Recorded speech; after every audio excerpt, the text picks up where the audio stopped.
Think எல்லாருமே Deepavali purchase முடிச்சிட்ருப்பீங்கன்னு நினைக்கிறேன். எங்களுதும் almost முடிஞ்சிடுச்சு. ஊருக்கு வந்த டைமில் சரி ஊர்லேயே எடுத்துடலாம், சென்னையில் எந்த கடையில் போனால் எங்கே எது கிடைக்குதுனே தெரிய மாட்டேங்குது. ஸோ தெரிஞ்ச கடையாக இருக்குமே சொல்லிட்டு இங்கேயே வந்தாச்சு. ஃபர்ஸ்ட் வந்து கிட்ஸ் செக்ஷன் அவங்களுக்கு முடிச்சுட்டா நம்ம கொஞ்சம் நிம்மதியாக ரிலாக்ஸாக பார்க்கலாம்னு சொல்லிட்டு ஆசைப்பட்டோம். பட் அதுவும் நடக்கல. குழந்தைகளை கூட்டின்னு போனாலே அவங்கள மேய்க்கிறதுக்கு தான் கரெக்டாக இருக்குது. நம்மளால் பீஸ்ஃபுல்லாக பார்க்கவே முடியல. சின்ன வயசுலலாம் நாளைக்கு தீபாவளினா இன்றைக்கி தான் ட்ரெஸ்ஸு கிடைக்கும், அர்ஜென்ட்டாக போய் எடுத்துகிட்டு வந்து கொடுப்பாங்க. அதுவும் அவங்க எடுத்து கொடுக்கறது தான். அதையும் அழகாக இருக்குன்னு சொல்லிட்டு போட்டுட்டு செஞ்சுட்டு இருப்போம். பட் இப்போ அப்படியே ஆப்போசிட்டு 10 நாள் 20 நாளுக்கு முன்னாடியே பர்ச்சேசிங்கை ஸ்டார்ட் பண்ணுறது, பிடிச்ச மாதிரி தான் வாங்கணுன்றது ரொம்ப மாறி போச்சுன்னு நினைக்கிறேன்.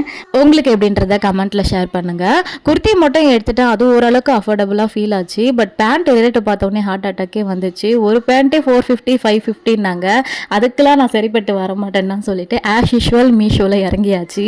மீஷோவில் காம்போவாகவே 300 கிடைக்குது.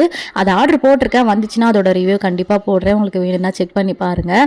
அதை முடிச்சுட்டு கடைக்கு போகும்போது டாட்டா காமிக்க தான் ஆசைப்பட்டேன். எங்கள் அண்ணன் வந்து ஒரு 10 நிமிஷம் உட்கார வச்சுட்டு ½ அன் ஹவர் ஆளே காணோம். சரி வந்ததுக்கு களைப்பாக இருக்கேன்னு ஒரு பன்னீர் சோடாவும் குடிச்சிட்டு கொஞ்சம் நேரம் உட்காந்துட்டு அப்படியே வீட்டுக்கும் கிளம்பியாச்சு.